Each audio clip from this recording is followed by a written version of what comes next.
records are there. Let's not create a certain impression as if all it is you are majority, so we cannot even say a word. We must have our rights. These are our rights. We will state them, and you would also have the opportunity to state them for the record. Please, let us have some more Honorable Minority Leader. Mr. Speaker, when we came into this chamber, at this committee meeting room, and you started, you referred to the nominee as Chief Justice. When you refer to the nominee as Chief Justice, the minority objected to the reference to the nominee as Chief Justice and said that he is not a Chief Justice, he is a nominee to the post of Chief Justice, and so you must refer to him appropriately. Or acting Chief Justice, because he's also an acting Chief Justice. And an acting Chief Justice is a Chief Justice. Now, he has referred to the nominee as a disputed nominee. Disputed nominee. Disputed nominee. You are in court what? Are you in court litigating his nomination? No. Are you in court disputing his nomination? You are not in court challenging his nomination. So to the extent that you are not in court challenging his nomination, there is no dispute about his nomination. If there is a dispute about some other action. So you have no right to look him in the face here before this committee and refer to him as a disputed nominee and expect me to sit here and not respond. So, Mr. Chairman, pursuant to our own rules, he has to withdraw and apologize to him for referring to him as a disputed nominee when he is not a disputed nominee. The Chief Justice amounted to a travesty of justice. Chairman. The removal our rules are clearly offended. In the language our rules are of clearly judicial offended. accountability. Because the rules I just read clearly offend that. But the rules clearly are offended.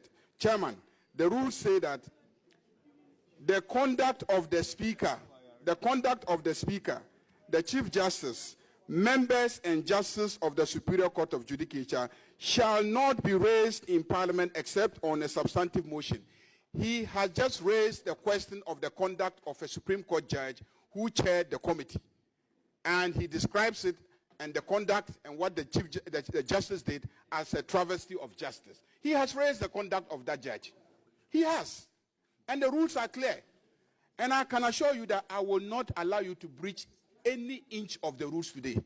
No inch of the rules will I allow you to breach. Leonard Attorney General knows how much I respect him. He knows how much I respect him. And this must be reciprocated by him.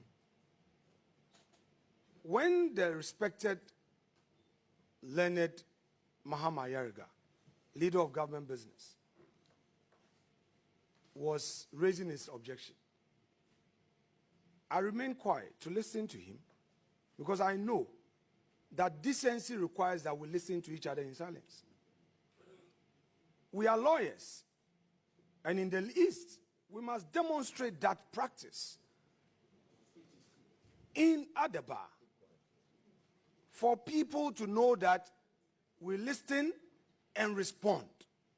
So please, unless there is another plan that I don't know, but whatever that is happening today, history is watching. Now let me respond to my respected colleague, the majority leader. Chairman, it is his contention that my reference to the committee's work amount to attacking the conduct of its chair. With the greatest respect, I need to be listened to, and he has to pay attention to language as used in context.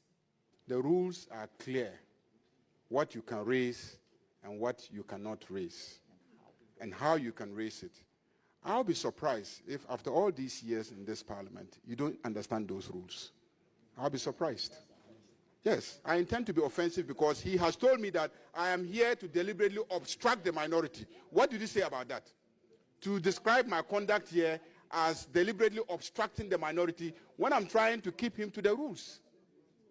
When you say the conduct of a judge, we're not talking about the personal conduct, who he slept with and who he didn't sleep with.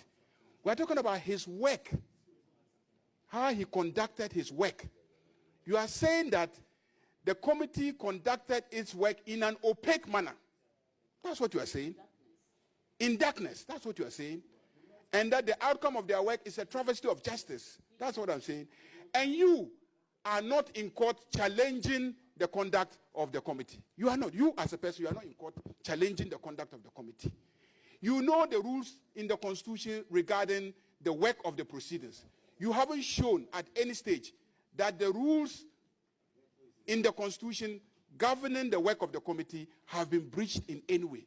How can you come and sit here and describe the work as opaque, travesty of justice, and improper removal, and etc., and expect me to sit here and allow you to do that? You are clearly violating the rules. And when I try to guide you how to go about your work, then you say that I'm trying to obstruct you. Honourable Majority Leader, you've made your point.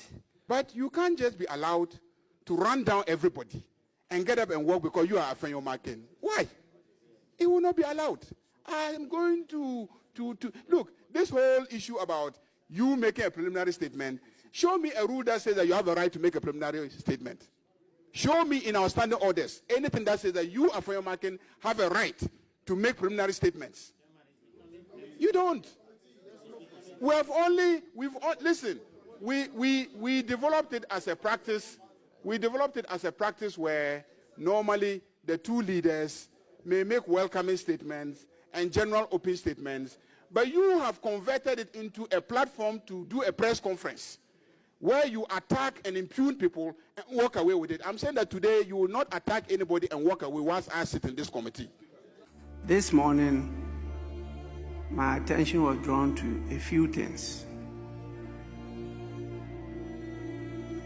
And I've come to deliver an apology on behalf of the Parliament of the Republic of Ghana to their lordships and leaderships, the members of the judiciary who were present during the proceedings of the Appointments Committee held for the vetting of the nominee for the office of Chief Justice. Honorable members, this, as I mentioned, was brought to my attention, and they referred to certain comments and conduct of some honorable members during the said proceedings, which may have appeared discourteous or disrespectful to the distinguished members of the judiciary in attendance.